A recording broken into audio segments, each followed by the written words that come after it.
You're watching The Sports Objective, the podcast for Pirates.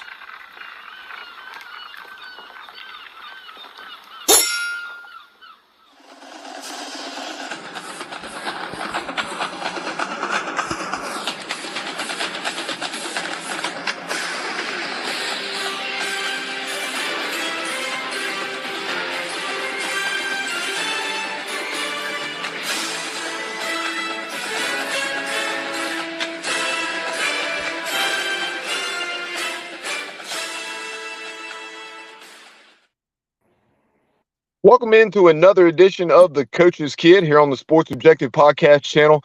On our initial episode a week ago, we caught up with Tommy Bowden, of course, the son of college football legend Bobby Bowden. And tonight, kind of shifting over from the gridiron to the hardwood, very excited to catch up with Kate Holland Baynard, who is, of course, the daughter of Terry Holland. Kate, welcome in. Thank you. Thanks for having me. No doubt. We at East Carolina, we think so highly of your dad and everything that he did for the Pirates back in from 2004 through 2013. And, it's an honor to have you on the show. Thank you. So, take us back to your childhood. When your dad had, of course, he was from Clinton, North Carolina. And then, during your childhood, he was coaching at Davidson, where he had, of course, played for Lefty Driesell, and then he went on to become a very successful head coach also at UVA, where he spent, about a decade and a half. So, tell us some of your earliest memories of your father. Well, both my parents are from Clinton, so they grew up together. So it was always really fun. Our whole family, was in one place to come back to visit. So we love Eastern North Carolina. I was 6 months old when Dad got hired by Mr. Corrigan at UVA. So really his coaching career was, I was 6 months old. And then the end of my junior year is when he went back to Davidson, and I stayed in Charlottesville for my senior year. Let's step back a little bit further and we'll get back to your high school years and his time at Davidson. But let's so you were elementary and middle school age when he was having his success at UVA? Yeah. 6 months through my junior year in high school was when he was a coach at Virginia. Yeah. So what are some of your memories there of the success he had at UVA as a head coach, taking them to the Final Four multiple times, et cetera? Yeah. Dad always did a really good job of, it was obviously his job, but it was our family and we did it all together. So we traveled with the team. The team was part of our family. Ralph lived in the basement. He was just getting hounded living on the lawn. So the NCAA approved him to move into the basement, and it really was wonderful. It was like having 17 older brothers at all times, in all the best ways. When Thriller came out, we all sat up in the basement at midnight to watch it together. And Christmases, Dad was adamant if kids had to be away from their families for the first time for Christmas, that he wasn't going to take them to the Midwest. So we did amazing. We did the Maui Classic. We did Nice. We traveled and had so much fun together. And those are your big brothers on Christmas morning. That's, that is your family. And it was very special. They're fans. So when you lose, they don't like you. So there was ups and downs, but much more ups than downs. It was very special. You mentioned Ralph Sampson, obviously living in the basement. What is the story behind that? Was he just a situation where he came from a background where he didn't have a lot of money, or why was Ralph Sampson living in the basement at Coach Holland's house? It became a security issue. He was living on the lawn, which is, a huge benefit. It's an honor to live on the lawn, but there's no privacy. You have to walk out and go out and down to the bathroom. And, suddenly he was big and everybody wanted to talk to him at all times. And he's the nicest guy. So he didn't really know how to shove people away and go get to his room and get some privacy. So Dad talked to the NCAA and they said, yeah. And he lived down there. We had to mark off our food separately. So he had like his own food. We would go eat his food, but we weren't supposed to. But he couldn't come up to the upstairs refrigerator and eat ours. There were lots of, rules. But so it would have been an NCAA violation had he eaten food out of your refrigerator. Yeah, I don't know the ins and outs because I was so little. I just remember his food's down there and our food's up here, and yeah, you kind of had to keep certain things separate. How old were you when Ralph was living? So I would have been first and second.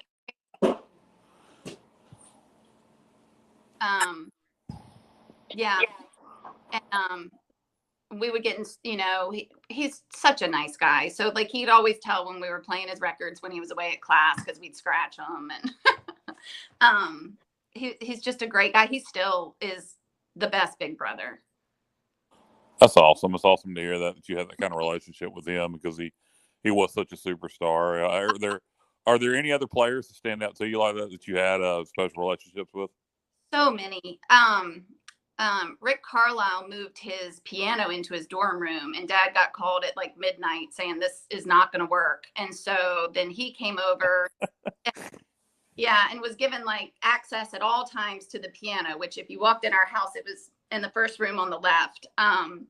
So, we'd be asleep and we'd hear the piano and go running down and he would play like the Charlie Brown theme song and we'd dance. And then that was kind of like played that one song, we could go up and go to sleep and we had to leave him alone from there. But I mean, all of them. Marcus Ivoroni came back when he left the Sixers, I guess. And he and Caroline had their new baby down in the basement. It was very, I don't know how to describe it. We just kind of did everything together. It was super fun. And, probably intimidating to boys as I got older that wanted to date because you literally had 17 older brothers like to deal with. Yeah, that's an interesting point that you bring up there. That once you got to that age, your dad was still coaching all the way through high school up to dating age. Yeah, that you had all those basketball brothers there who they had to deal with. What was that like? And what was your dad like? What was Terry like to your boyfriends? he was always great. He would have people over and our house just was so full all the time. So whether it was a boyfriend or a player or a player's girlfriend or there were times at Thanksgiving where we had tables going out the front door and into the yard, just to fit everybody. Because some people get left at home. Some people, can't fly home. And then suddenly it's one of the players' roommates or friends. And it just was a very full, fun childhood. Even when things went wrong. I mean, there'd be mornings my sister and I would cut out the articles in the newspaper and poor Dad would open the newspaper and there'd be like big holes and he would just read it pretending that's what it looked like, So, there were times we all just felt like we were kind of protecting each other. So you didn't feel alone. And Dad did a great job of understanding, like, the only kids that understood what we were going through were other coaches' kids. So we were in touch with the Krzyzewskis and the Valvanos, and, they're all girls. So that was very special. When they'd come and play at home, the Valvano girls and us would go sledding and, hang out, and you at least knew there were people there who knew what you were going through, because fans don't always realize, it's your job. That was the hardest thing for my husband when we got married was, he's like, oh, I hate that coach and I hate that, and then he has to sit and eat dinner with their family and he realizes they're people. So he always says it took the fun out of it for him. You mentioned that aspect of it. So what was that like when people, for you as a young girl, teenager, adolescent, when people were critical of your father as a head coach? What was that like for you personally, having to deal with that? And did you ever have to, I don't know, you being a girl, maybe it wasn't as bad as if you were a boy, but going to high school there in Charlottesville and middle school, when UVA would lose, did you ever have to hear any kind of, did anybody ever mess with you because your dad lost kind of thing? Yeah. Yeah. We woke up one morning and we had lost to Carolina, and there was this little like sliver of paper stapled to every light pole up and down the whole neighborhood saying "Fire Terry Holland." And I remember my sister and I going off and pulling them all off because we were just protective of him, Yeah.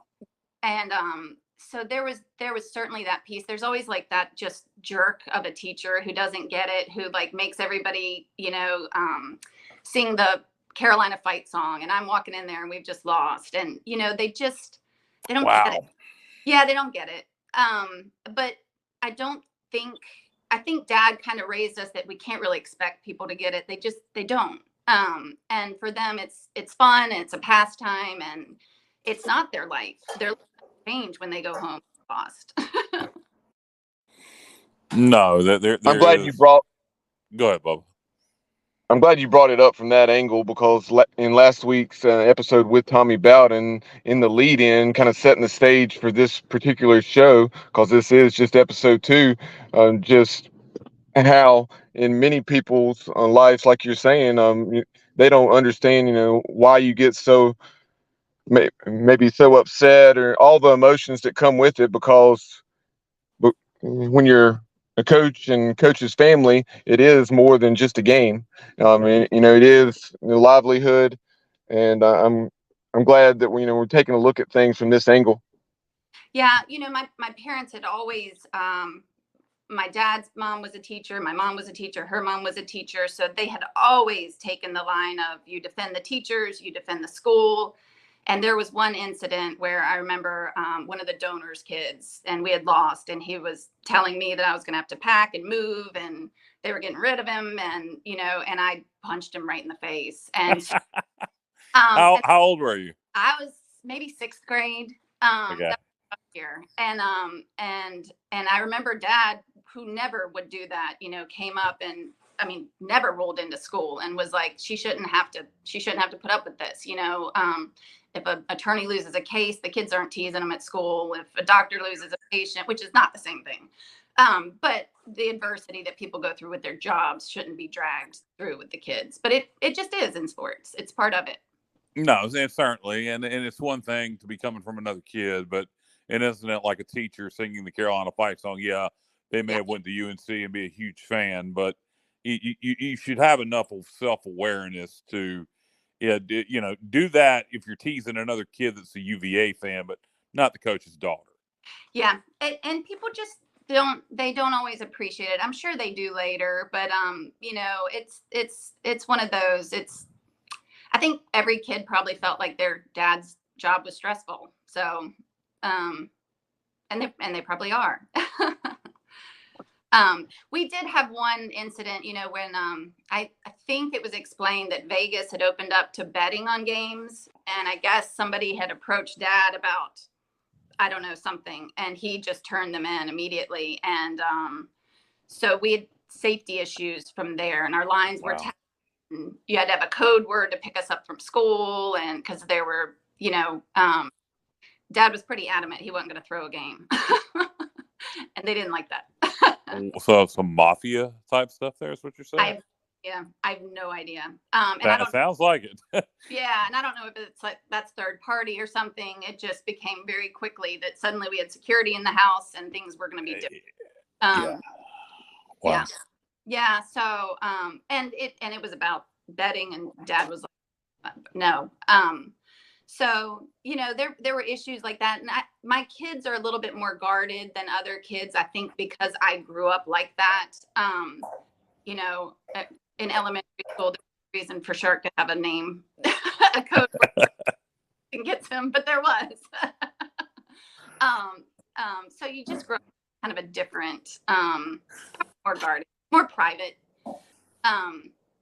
which isn't such a bad thing. And I was so lucky that Dad was able to find places that were private. We had a beach house out this way that there were like very few homes on. Nobody could come up and talk to us. nobody, I mean, we got to just be out there and be kids and not have to worry about who reflecting on the university or reflecting on, he did such a great job of finding us our spaces. Well, we'll obviously get back to your dad here in a second, because that's what the show's primarily about. But I wanted to mention your mom, Ann. Your mom, don't know her well, but I knew her, in passing. She's a spitfire, man. She probably didn't take too much crap from people talking trash about your dad to her. No, definitely not. Definitely not. And she was able to kind of find her own way while being, under the shadow of dad. She was able to, she did photography and took pictures at games and, really was able to have her own life too. Which is, it's hard for everybody to find their way when you are dropping everything every time there's a tournament or there's a playoff or there's a, because your world revolves around that schedule. One of my favorite things I remember about your mom, when your dad was AD at East Carolina in 2007, when North Carolina made their second ever trip to Dowdy Ficklen Stadium, and the first trip while your dad was AD. And he wanted East Carolina fans to chant "Welcome Tar Heels" when the Tar Heels ran in. Now he knew we weren't going to do that. Your dad, see, I got your dad from day one. Your dad knew damn well that wasn't going to happen. Right. But what he wanted to do was make sure that he was trying to send out the message: if you want these guys to come back, be on your best behavior. Right. And he knew we weren't going to chant "Welcome Tar Heels." And I remember your mom being asked on Pirate Radio what she thought of it, and she said, "I'm not chanting Welcome Tar Heels." Right. That just stands out. She had no love for the Hills. No, but no, that was a big rivalry. Yeah, I'll go ahead and get into this, Bubba, and then whatever you want to backtrack to. But I'll just are you going away? Are you going away from Ann? Because if you are, I wanted to ask a question.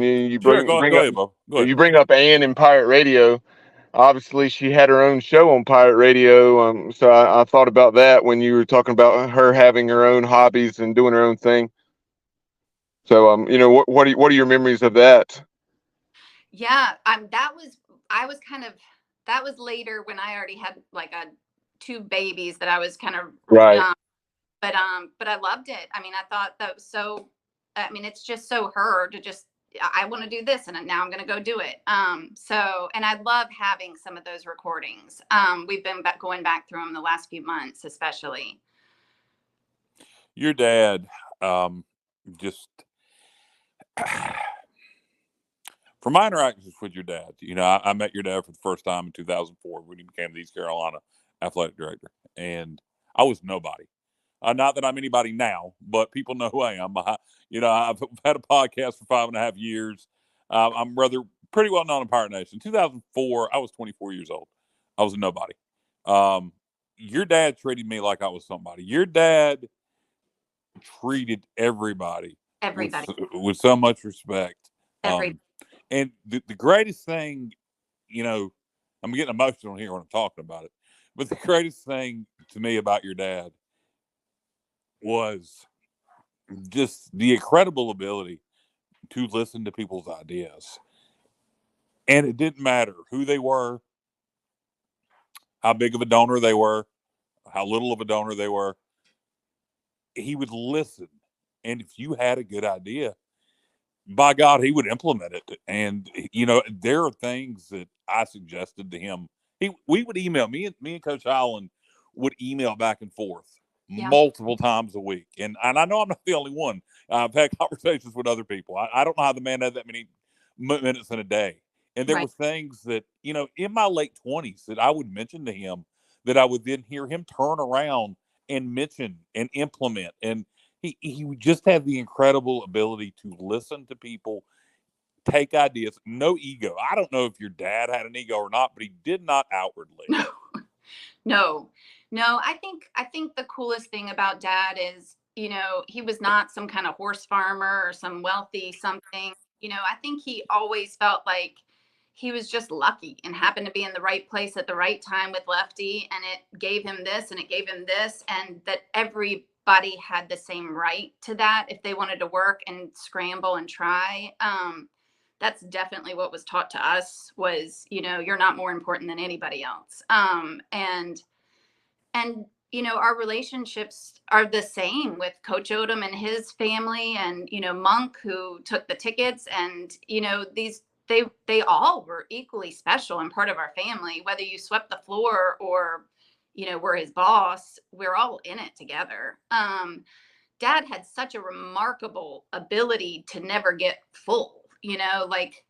It just never mattered. Like at the last minute, there was always, he's scrambling for an extra ticket or an extra something, or needed to make 5 minutes to go talk to somebody on the sideline who just had a grandbaby, or to me, that's the part that, especially in the last few months, has just been overwhelming, being a mom and having my own kids, when there's plenty of times I'm not him. And I feel like I can't even balance one more thing. And he just always added to his plate and made extra time. I don't know how. It was really remarkable.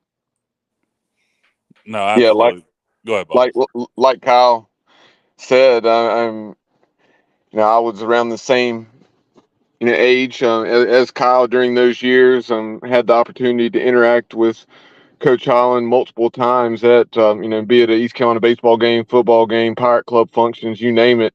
And I was just given a couple $100, and he had no clue who I was, but he would initiate conversations with me, like I was a large donor, like Kyle said. And I think so many administrators, coaches, just people in general, forget what you do, can learn so much from that.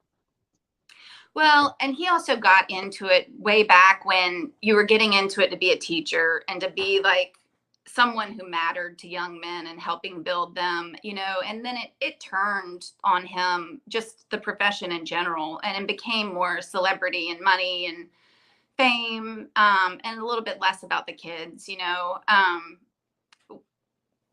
It's just, I think when he started and where and who he was around made a really big impact on how he was going to carry it forward. And I think being a player makes a difference too. He knows what it's like to sit on that free throw line. He knows what it's like to have the people booing or cheering. And it does give you a sense of empathy for these kids. Being away from home, his mom was sick while he was in college, and being away from home, he was always able to really appreciate that these kids are away from home. And you are their person. And he took it seriously. At the funeral, the number of people, saying, oh my gosh, and he would follow up. And when I had my grandchild, and when I had my this, and it was just staggering. It was just great. I've never felt jealous for having to share him with so many people. There were a couple of times when I was younger where I wanted to be able to finish my dinner and not be interrupted. But otherwise, I kind of got it, it was fun being around him. He's just, to be able to have the sense of humor and the IQ and all of it is just fascinating to be around. I mean, you'd be on a walk and he could pick 4 berries and eat them, tell you everything about them and the birds, but no shortcut. Donkey Kong. And I think he wanted to learn and know as much as he could, and that included people. Now, you cut out there. Did you say something about Donkey Kong? Oh yeah. So he'd know every bird, every species of plant, but he'd also know like all the shortcuts to Donkey Kong. No one can beat him at Donkey Kong. No one. So yeah, we had one in our house in the basement. The players, we'd just have lines going around waiting to play in, and you just felt like you were waiting for hours for Dad to finish. That's nice. That's one of my favorite games of all time. So I'm glad to hear Coach Holland loved Donkey Kong. Would have never guessed that. Yep.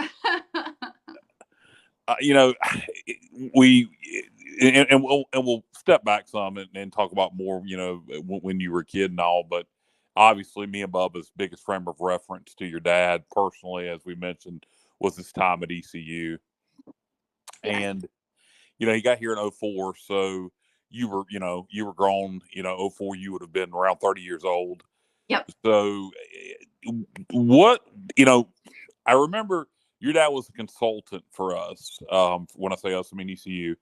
Yep. And he, was not, really considering taking the job. He was trying to find the right man for the job, and somehow got talked into to taking it, that he would be the right man for the job. And what were your thoughts on that when your dad, who'd retired from UVA, and I guess in '01 from being the AD. And what were your thoughts? Were you surprised when he got back into it and became the AD at ECU? No, we were surprised at ECU just because we didn't know much about ECU. But he is Eastern North Carolina through and through. I mean, all of us are. Even though we grew up in Virginia, that's our home. We're all from Clinton, really. And I think he was really passionate. His mom and my mom's mom went to ECU, and both were teachers. And I think he's always felt like Davidson used to be, huge in the sports world. And then everything changed from when he was there to now. He always felt like ECU just had the potential to truly be amazing. And the idea of going back to Eastern North Carolina and putting his money where his mouth, as he said 8,000 times, was just the perfect challenge for him. Because I think he felt like those were his people. That's where he's from. I mean, when he got to Virginia, all everybody talked about was his accent. And, it took him 5 syllables to say Clinton. And so, I think it felt like home to him a little bit, and felt like something that should be able to be really good and make a name. Yeah, when he very about it. When he got here immediately, I remember one of the first things he did was decide to make a change at head coach. Getting rid of John Thompson, hiring Skip Holtz. Yeah. He hired. I don't know how familiar you are with this. I'm sure you talked to your dad about it, but when he hired Ruffin, he was very emotional at that press conference. And if I'm remembering right, he couldn't even introduce him. He had to have your mom introduce him. That search seemed to be very grueling on him personally. Do you remember him talking about that, and just everything? And that I don't think it was just hiring Ruffin. I think the search itself just was very difficult. The search was difficult. The timing was difficult. The changing of guard was difficult because you had certain coaches that were open, then suddenly they weren't open. And I think he felt very passionate about Ruffin. And I think there were folks that felt like that was your 4th, 5th choice, whatever. And he's that kind of thing has always been very emotional for him. I think he thinks just because somebody thinks that you're not up for the job means you haven't really looked into it. You don't know the person. And it's frustrating. It was always very frustrating for him. I think he kind of felt like he was one of those people, to be honest, that, he was good enough, but he didn't have the name, or he didn't have the so-and-so when he was younger. And he's always been very protective of that. And protective of people ganging up is the wrong word, but using their power in groups rather than individually dealing with things. So, as you've said, and everybody knows, he had an open door policy for anyone at any time. So I think going against groups was very frustrating for him in an emotional way, not just a professional way. Yeah, and no doubt. And I'm gonna get into this because it would be remiss by our East Carolina fans that watched if I didn't. And just I don't want to turn it negative at all, but just the way things ended here with Terry really pissed me off. I'm sure it did you and your mom and a lot of other people. The man did so much for East Carolina. He basically camped out on the lawn of the Big East. I mean, at the time he was doing everything he could. He got us in the Big East. It became the American. You know, I shudder to think if Terry Holland wasn't here, we might still be in Conference USA. Yes. I mean, he did so much. The Ruffin McNeil hire was the right hire. Ruffin brought in Lincoln Riley and the Mike Leach staff. And for people, you know, get into after your dad was here when Ruffin was let go, the people that didn't think Ruffin knew what he was doing after Lincoln left, if you go back and look at his staff, every one of those guys are coaching now in the SEC or the Big 12. Ruffin's last staff, the year that he got fired by the guy that tried to replace your father, you know, great coaching staff. And just talk about the way, I don't know how much you want to talk about it, but just the way things ended here with your dad. And I hope your dad knew that more people loved him here than the few that wanted him gone. That was a really difficult time in all of our lives. You know, it's hard for us not to take it so personally. And all the things that we've valued about our dad that are very unpopular, you know, you don't fly first class. He didn't fly first class. I mean, we had a lot. And we certainly didn't go without, but he never took more, you know. He wasn't fighting for us to be in first class or him to be in first class. He always tried to lead by example. So it was always tough as a kid when you watched him kind of take it in the teeth to try to show everybody else, this is how we do it. And then people just kind of step and take advantage. And there's so many times that we would confront him about it and say, you know, Dad, don't this or that. You know, he didn't believe in having an agent. He believed in a handshake, even when it went wrong for him over and over. And I'm married to an attorney who would tell him, no, you need this in writing. And he'd say, no, I want the handshake for deal after deal after deal. And I know that it hurt him when people betrayed him and stepped on him in that regard. But he would openly talk about, I'm not going to change how I am. It's how I am. And that's kind of a reflection on them and not me. Yep.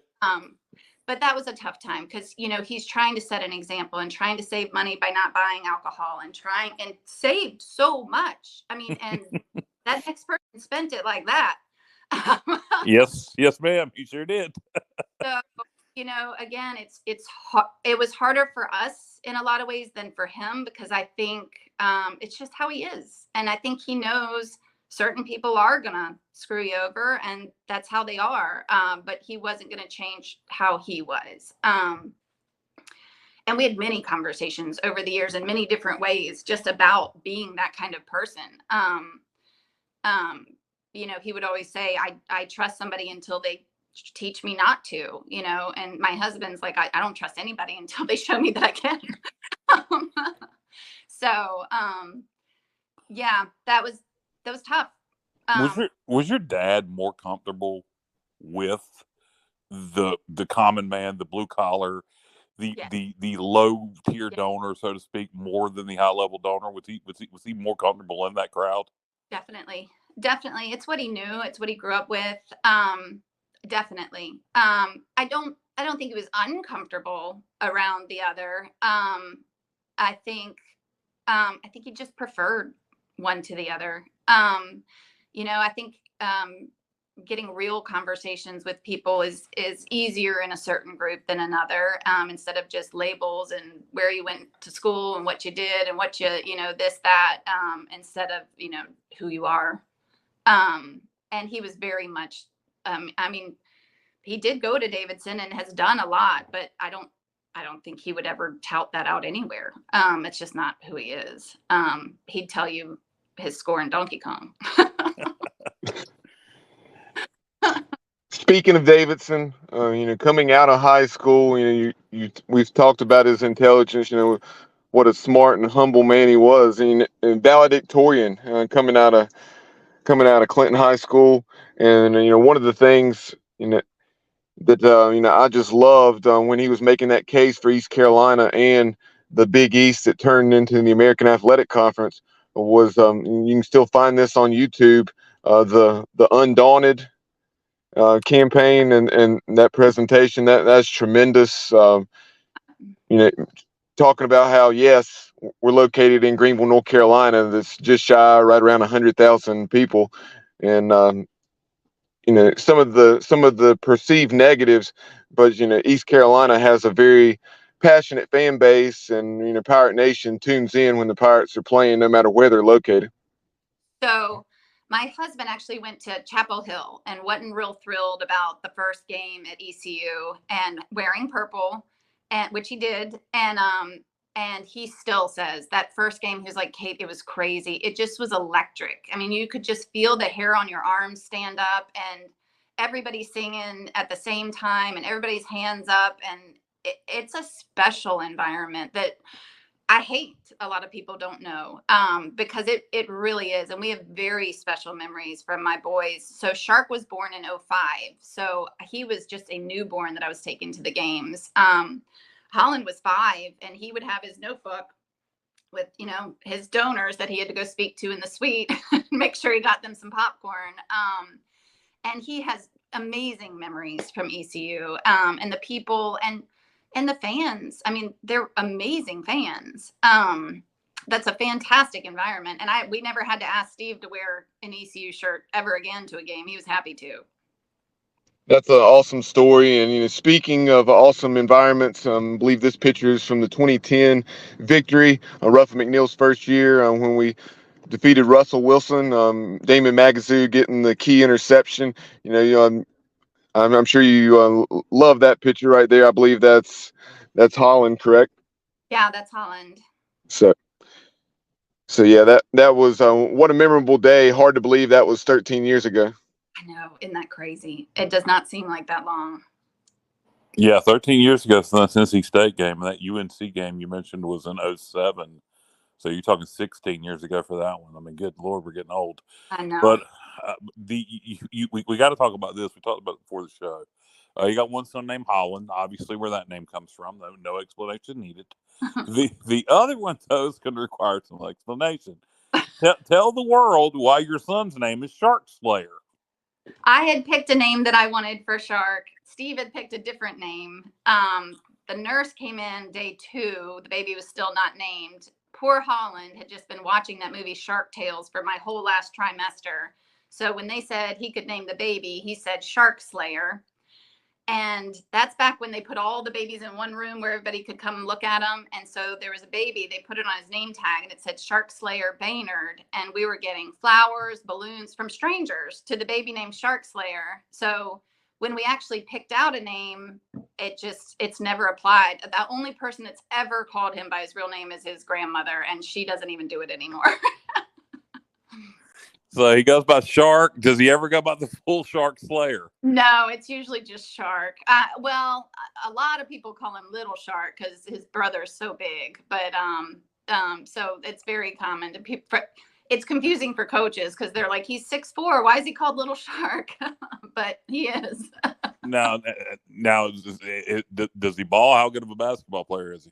He's good. He's good. Yeah, he's good. He's a left-handed pitcher for baseball, and he's a shooting guard for basketball. He scored 22 points when they played Paul McNeil, who was Gatorade Player of the Year last 2 years, and he's going to NC State to play. And Shark held just fine with him this summer. So yeah.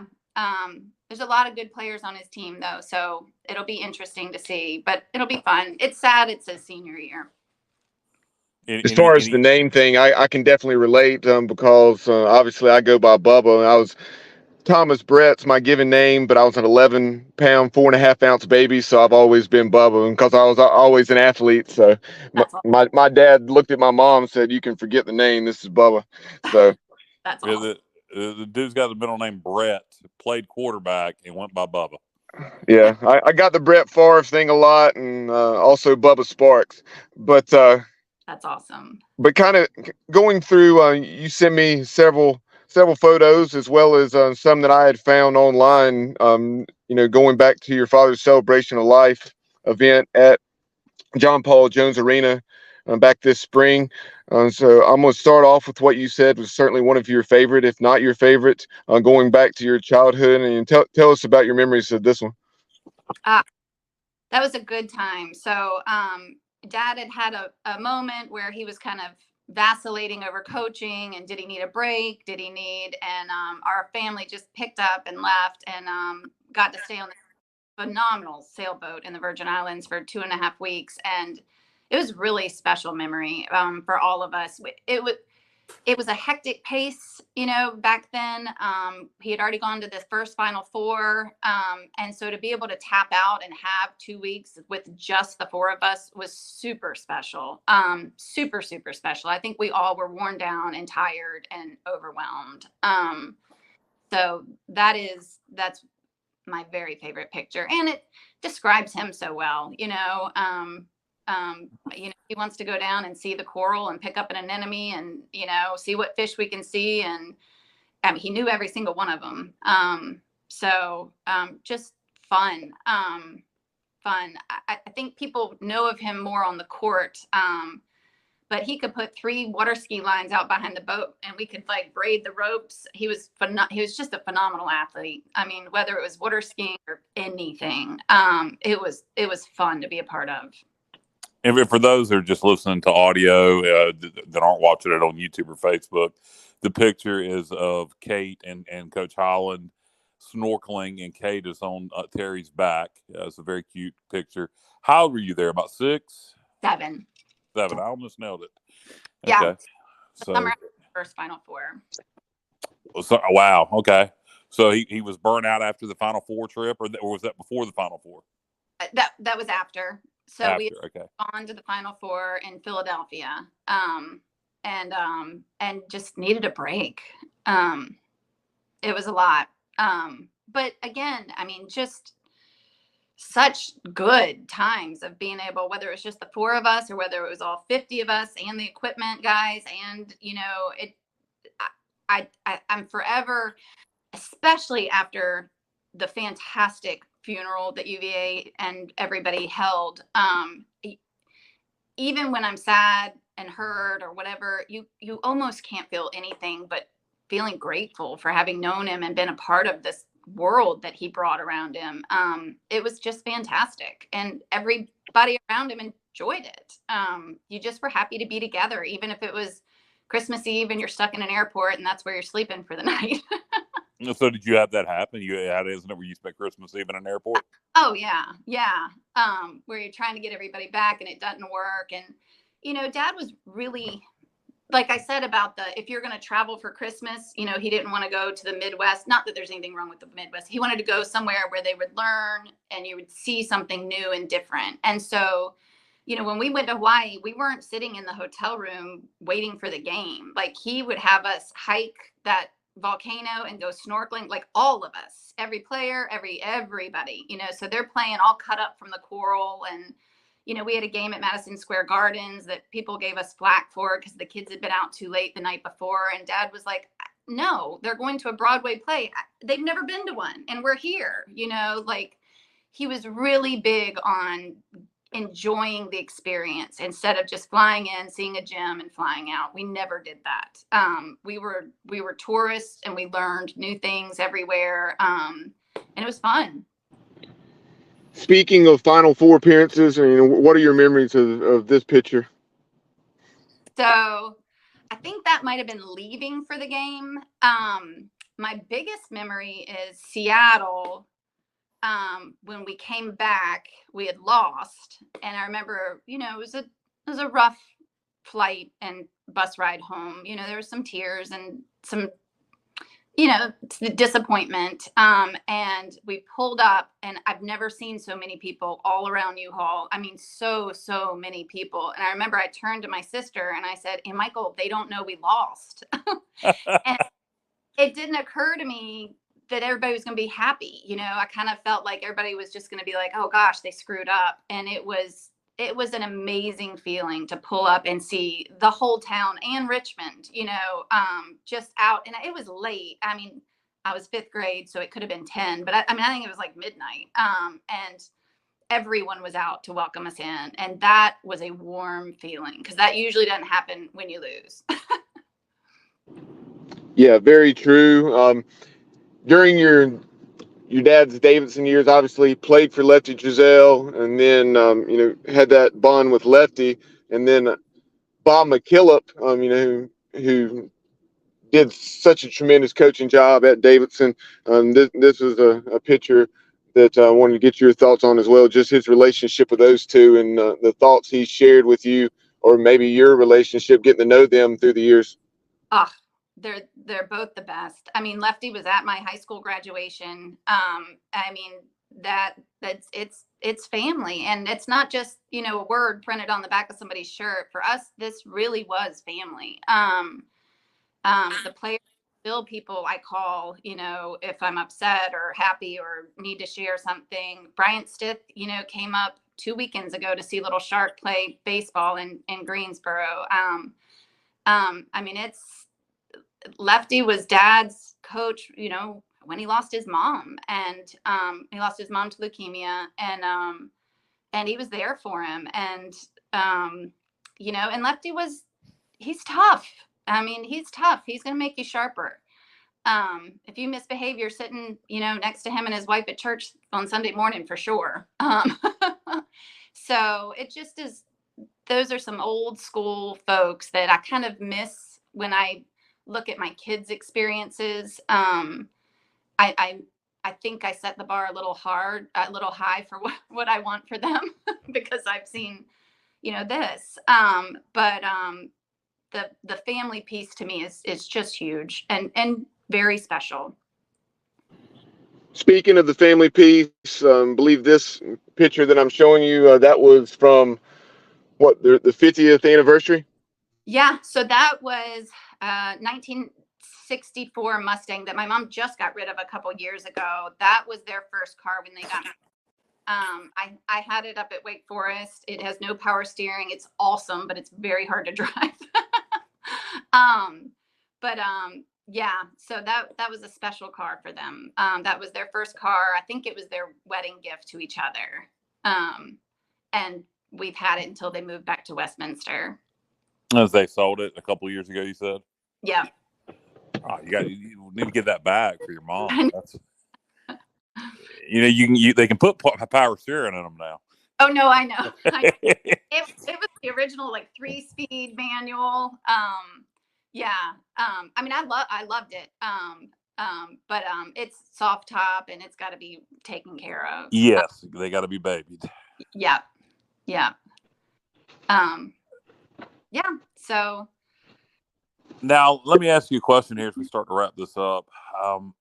You talk about your dad and the man he was and his relationship with players and being like a family. How do you think your dad, and I think you would, knowing your dad, I don't think you'd like it, but I would think he would have adapted because it's the kind of person your dad was.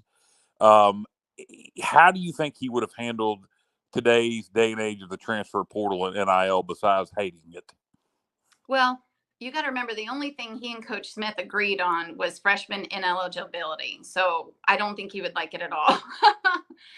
He always believed freshmen shouldn't be eligible. You got to come in, be a student, and then play. And he was adamant about that until the very end, is that, we're wasting spots on kids who have no intention of going to class and taking spots away from people who want to be in school. And at the end of the day, he truly valued education, whether it was in the school or outside of the school. He valued being somewhere and learning something. So I have no doubt that would not have been something he liked at all. And does anybody like it? I mean, the hopping around every 5 seconds is a lot. Even in the pros, you have a contract. You can't just leave. Yeah, no doubt. That's a very good point, actually. Yeah. So I feel pretty confident on how he would have felt about that. This is my little Holland. He just walked in. Hello. More things for you. Go ahead, so taking a look. Sorry, I had bad connection for a moment. Yeah. Talk about that as I scroll through 2 or 3 pictures here. Talk about that relationship that your dad had with your sons. I don't have more pictures of it because they actually always called it Holland Camp up in Greenville. And he would take them for a week. I'm sure JJ and them remember, like toddlers just tooling around his office, because he would take them up to work. They'd go to the basketball gym, see the gym, go to the so-and-so practice. Holland came home with a black eye when he was young, and Dad just said, he didn't get his hands up. I threw the ball. He was so loving, but still tough, and still very much a non-excuse kind of thing. And I love that he instilled that in both my boys. They can walk off the court and be beat and not say something like, oh, I just had a bad game. I mean, they know they were beat, so the other person had a better game. And I think there's a lot of that right now, especially of just kids getting embarrassed and making excuses and not just owning, what they are and what they're doing and being proud of their effort and what they're trying to do. He was really great at instilling that. He came to everything that he could, which I don't even know how he did, considering there's a lot of sports at ECU.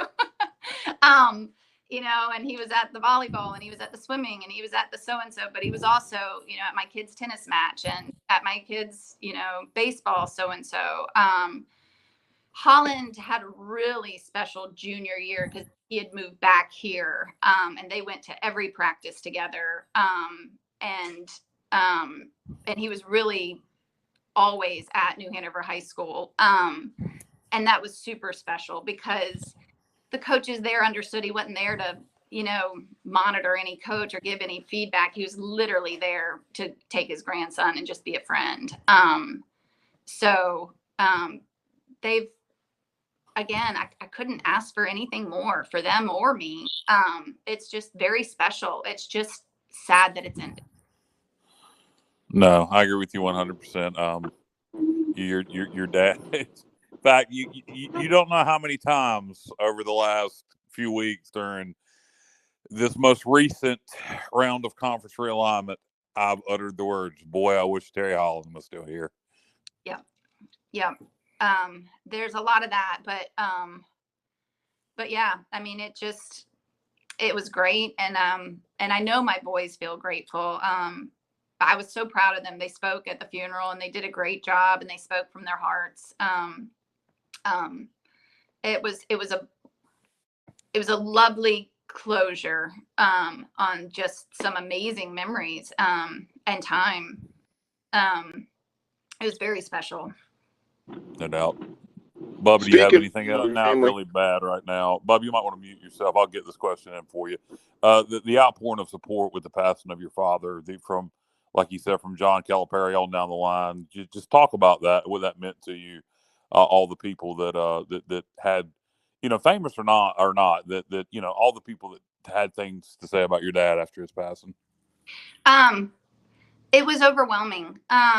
It was overwhelming, and it was fast. We all went to dinner the night before. We all went to Aberdeen Barn, which is where Dad would take them before games. And we had a family meal together. And I think everyone felt like, oh gosh, I'm not going to be able to get through tomorrow.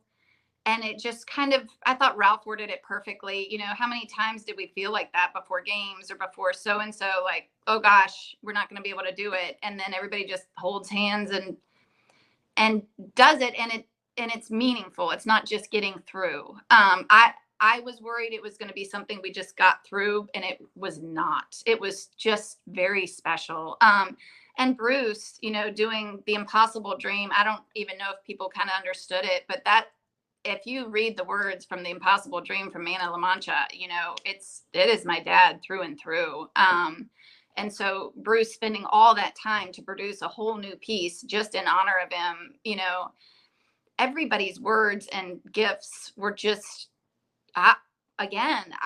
whenever we started to get sad and upset, it was just replaced with this feeling of love that's still here.